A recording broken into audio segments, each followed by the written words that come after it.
Kanun teklifine girmeden önce 7 Ekim 2023'ten bu yana işgal rejiminin Filistin'de yaptığı vahşeti ve gelişen olayları çok kısaca özetlemek lazım. Tabii Filistin meselesi 7 Ekim'de başlamadı. 1897'de Theodor Herzl'in Siyonist Kongre'yi toplaması ve Kudüs merkezli bir Yahudi Siyonist devletin kurulmasının arka planı ve teorik temelleri o gün atıldı. 1917'de Balfour Deklarasyonu'yla o zamanın emperyalist gücü İngiltere Filistin'de bir Yahudi devletinin kurulmasını öngördü. 1948'de maalesef Birleşmiş Milletler tarafından da tanınan İsrail adlı bir devlet oluşumu meydana geldi. Tabii bu tamamıyla işgale, katliama, zulme, sürgüne, talana, hırsızlığa dayalı, ekinleri çalma, hayvanları çalma, toprağı çalmaya dayalı, dünyanın dört bir yanında Yahudiler getirilerek adı yerleşimci ama asıl işlevleri hırsızlık olan ve sayıları şu anda 10 milyona varan bir kitle Filistin'in neredeyse çoğunu işgal etti. Gazze hariç. Batı Şeria başta Kudüs-i Şerif olmak üzere 1967'de Kudüs-i Şerif'i de işgal ettiler. O ara Golan'ı da Sina'yı da işgal ettiler. Arap devletleri bir varlık gösteremediler. Daha sonra 2. Dünya Savaşı'ndan sonra 1945'ten sonra İsrail'in himayesini Amerika, çağın süper gücü ve emperyalist gücü devraldı. Tabii 7 Ekim'de başlayan savaş uzun erimli bir savaş oldu. 10 ayını doldurmak üzeredir. Bu arada bütün dünyadan Yahudiler oluşturulan Bilgi Bankası'nın muvacehesinde gidip orada Filistinlere karşı savaşıyorlar. Filistin halkına karşı katliam yapıyorlar. Çocuk, kadın demeden öldürüyorlar. Evleri yıkıyorlar. Hastaneleri, okulları, camileri, kiliseleri yıkıyorlar. Bu arada Türkiye'den de 4000 Yahudinin gidip Filistin'de savaştığı ve bu katliamlara katıldığına dair hem konvansiyonel basına hem sosyal medyaya birçok haberler düştü. Tabi burada devletin vatandaşlarını takip etme ve dünyada yaptıkları suçlarla ilgili de bir sorumlulukları vardır. Şu anda bu katliama katılanlar yarın aramıza dönecekler, ellerini kollarını sağlayacaklar, çocukların, kadınların, mazlumların kanına bulaşmış ellerini sallaya sallaya aramızda dolaşacaklar. Hüdapar burada siyasi bir sorumluluk bilinciyle hareket ederek meclise bir kanun teklifi verdi. Türkiye'den izin alınmadan, Türkiye'nin bilgisi dışında gidip orada savaşanların önce çağrılması, geri çağrılması, sonra yargılanmaları, gelmemeleri halinde de mallarının hazineye devredilmesi şeklinde bir kanun teklifi verdi.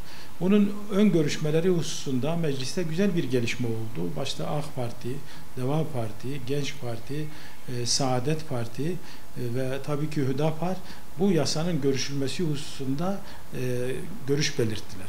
Fakat bir süredir yasa bir türlü görüşme ortamına getirilemedi.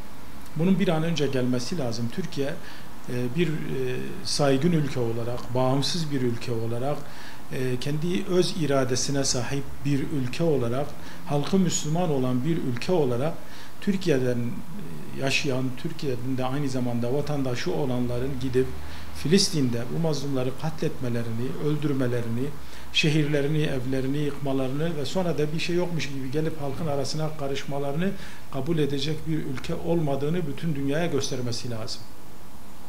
Bugün halklar Filistin'in yanındadır. Yıkılan evlerin, yetim bırakılan çocukların, elleri ayakları kopulan mahzun bebeklerin yanındadılar. Fakat maalesef dünyadaki emperyalist güçler başta Amerika, İngiltere, Almanya, Kanada, Fransa, büyük devletler İsrail'e sadece destek vermekle kalmıyorlar. Her çeşit silahı da sağlıyorlar. 1 tona varan bombaları sağlıyorlar. Uçakları, tankları, füzeleri sağlıyorlar. Radar sistemlerini sağlıyorlar. Yani biz sanmayalım Hamas askeri gücü El-Kassam 10 milyonluk İsrail'le savaşıyor. 10 milyon İsrail'in arkasında olan 100 milyonlar temsil eden bu saydığımız devletler ve dünyanın sermayedarlarıyla savaşıyorlar. Bir izzet savaşı veriyorlar, bir şeref savaşı veriyorlar, bir adalet mücadelesi veriyorlar.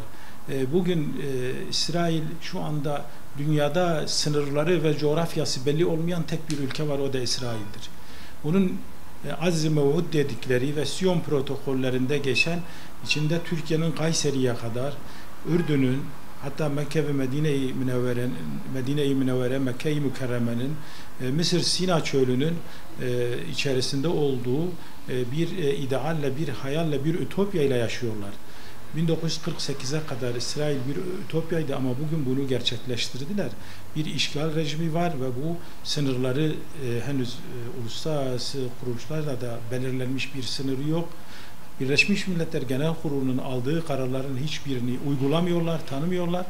Nitekim Birleşmiş Milletler Genel Kurulu yaklaşık bir ay önce bir ateşkes kararı aldı. Fakat buna da uymuyorlar. Çünkü arkasında Amerika'nın olduğu, İngiltere'nin, Fransa'nın, Almanya'nın olduğunu biliyorlar. Uluslararası Ceza Mahkemesi Netanyahu'nun yargılanması için savcı görüş belirtti. Uluslararası Adalet Divanı İsrail'in bir işgalci güç olduğunu teyit etti. Ama kendilerini pervasız, kendilerini layüsel, sorgulanamaz, hesap sorulamaz bir konumda görüyorlar. Ve bugün bu psikopat, bu çıldırmış, bu kudurmuş yönetim kendi iktidarını devam ettirmek için Gazze'deki yıkıma, katliama, zulme her gün devam ediyor. İsraillilerin bir kısmı rehinelerini kurtarmak için arada bir göstermelik gösteriler yapıyorlarsa da nihai anlamda Gazze'nin tamamıyla Hamas'tan arındırılması, Batı Şeria gibi istedikleri zaman girip istedikleri zaman çıktıkları bir yer haline getirmeye çalışıyorlar. Ama unuttukları bir şey vardır. Haklı olan her zaman için güçlüdür. Evet, bugün dünya sistemi 1945 2. Dünya Savaşı'ndan sonra kurulan ve 5 dağın üyenin oluşturduğu Amerika, Rusya, Çin, İngiltere ve Fransa'dan oluşan Gönüllü Konseyi biri reddederse bütün o ülkelerin bir tarafta olmasının bir anlamı yok. Nitekim Bolivya, İspanya gibi ülkeler çok yakında Filistin'i devlet olarak tanıdılar. 190 ülkenin 148'i şu anda Filistin'i devlet olarak tanıyor.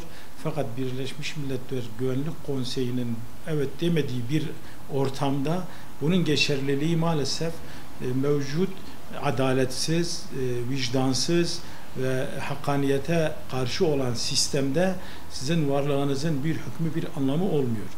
Ama inanıyorum bu şehitlerin kanı inşallah Filistin'in özgürlüğüne ve dünyanın bu Siyonist vahşi anlayıştan, iradeden yoksun bırakılacağı günlerin yakın olmasını umut ediyorum ve Kuds-i Şerif'in, Mescid-i Aksa'nın özgürlüğünün yakın olmasını Allah'tan diliyorum. 1638'den bu yana, Hazreti Ömer döneminden bu yana Kuds-i Şerif İslam'la şereflenmiş. Daha önce de tevhid inancının birçok önderinin Enbiyaullah'ın gelip geçtiği bir yerdir. Miraç mekanıdır. Oranın kutsiyeti Mekke-i Mükerreme ve Medine-i Münevvere'den sonra 3. haremdir. Daha sonraki bir dönemde 1187'de yine Siyonistlerin hücumları sonucunda işgale uğramış ama Şark'ın sultanı Sultan Selahaddin Eyyubi tarafından özgürlüğüne kavuşturulmuştur. İnşallah günümüzde de bir Selahaddin Eyyubi çıkacaktır ve Kudüs Müslümanların özgürce ziyaret ettiği Mescid-i Aksa'da namaz kıldığı günlerin yakın olmasını Rabbimden temenni ediyorum.